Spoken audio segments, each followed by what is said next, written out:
Hi everybody, this is Bastiaan, and today we're going to take a look at the old Benoni using a game I played over the internet. And I'm playing black, so the game starts out with d4 and I'm playing c5, and the idea is to exchange a flanking pawn for a central pawn from white. So white takes the free pawn, and I play knight to a6, immediately attacking the unprotected pawn on c5. Now, there's only one real way for white to keep the extra pawn, since b4 obviously doesn't work, and that's to bring the queen in the center. So white plays queen to d4 to protect the pawn. And now there are a few ways for black to take back his pawn. So for instance, he can play queen to a5 check and recapture the pawn immediately. It's definitely one possibility. Alternatively, black can try and play e6, adding more pressure to the pawn on c5. And if white tries to hold on to the pawn by playing b4, which is now protected, then simply b6 adds even more pressure. And if you take knight takes pawn, threatening a triple fork.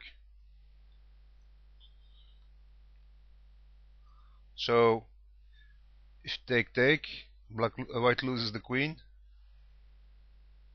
and if queen to b2 to protect against the fork, then queen takes, and black has regained his last pawn with a better development and a better pawn structure.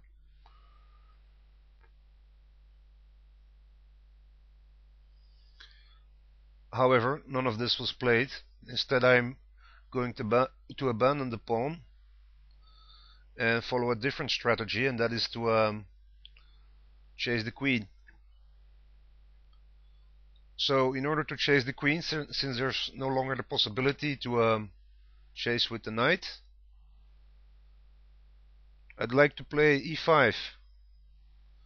That's not possible yet, so I play the in-between move f6 to prepare for e5.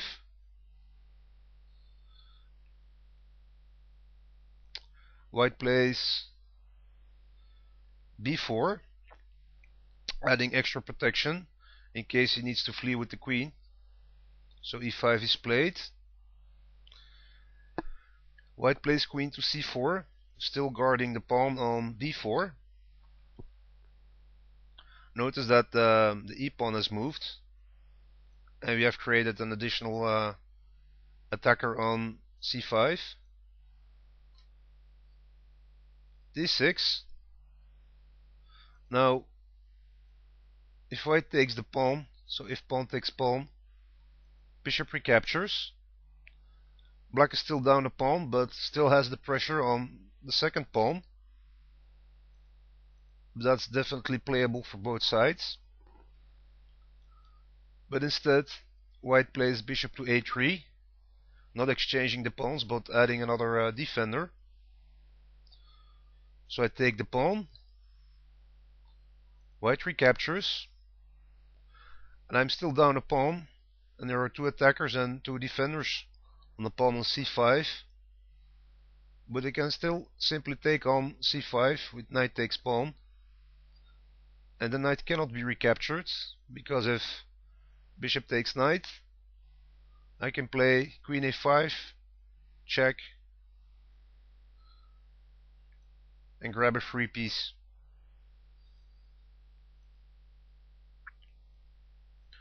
So after knight takes pawn, I get my pawn back, and white instead plays knight to d2. Knight to d2 prevents free development of the queen on a5. So I continue with bishop to e6, which is now possible because of the knight on the unusual c5 square. So I'm still trying to chase the queen. Queen goes to c3.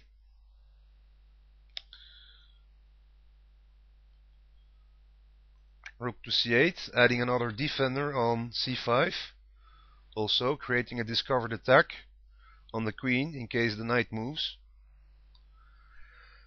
So the queen has to move yet again. The queen goes to safety on f3, in some cases attacking the pawn on f7. Queen a5, without tempo but still the best move, developing the queen, pinning the knight, and attacking the bishop on a3 in some cases. Bishop goes to b2.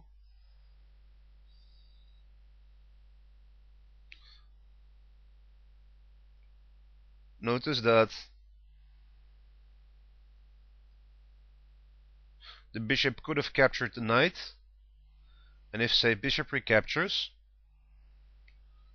black has a free attack on b2 as said before, which is no longer protected by the knight. However, this wasn't played, but it will be played in a few moves.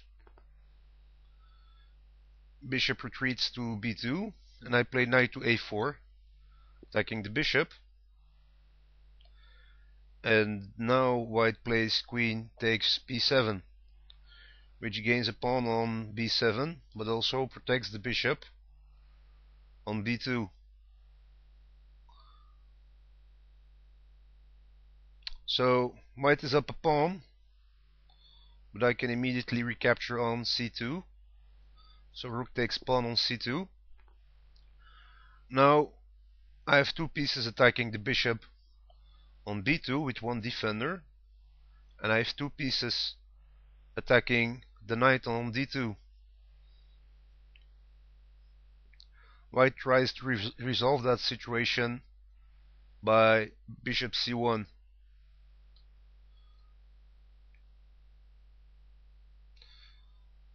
Bishop b4, adding more pressure to d2.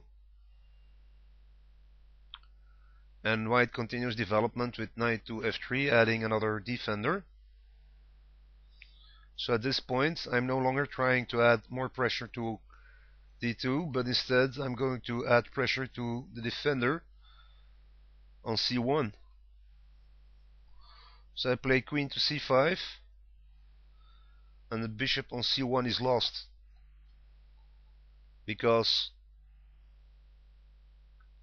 if king to d1 adds protection, I can play rook takes check, rook takes rook, and then simply knight to b2 check, kicks back the defender, leading to mate. So moving the king to protect the bishop doesn't work. Best move that can be played is bishop to a3, which loses the bishop with no real compensation, because bishop takes bishop does allow rook to d1, preventing check, but after knight to b2, white must lose both bishop and rook. Alternatively, black can continue with this plan, rook to c1. If, say, h3 random move, we get rook takes check, king takes, and queen to c1, which is still protected by the bishop, which is mate.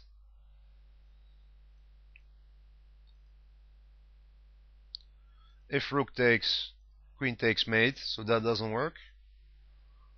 Or if e3, to create an escape, we get rook takes check, king takes, queen c1 check, king flees. Now knight to c3 check, king to d3, so we're seeing the king being flushed into the open. And now black must develop more pieces to continue his attack. Knight to e7, and notice that white has no attack potential whatsoever. If say queen to b8 check,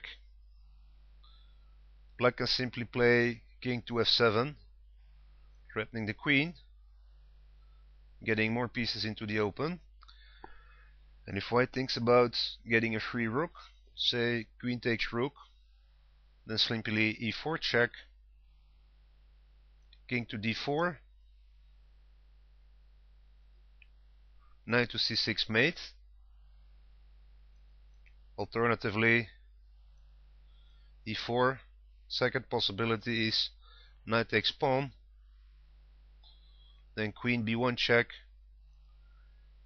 king d4, knight c6 check, king takes knight, finally bishop b4 mate. So there's very little left for white with his king in the open. None of this was played, just showing some alternatives. Instead of bishop a3, bishop to b2 was played, also losing the bishop, but there's really no better move than that. So knight takes bishop, e4 to create an escape, check, king escapes, check, knight recaptures, queen takes check, king e3, and finally knight to d1 mate. So that was my game using the old Benoni. I hope you enjoyed it, and thanks for watching. Have a great evening.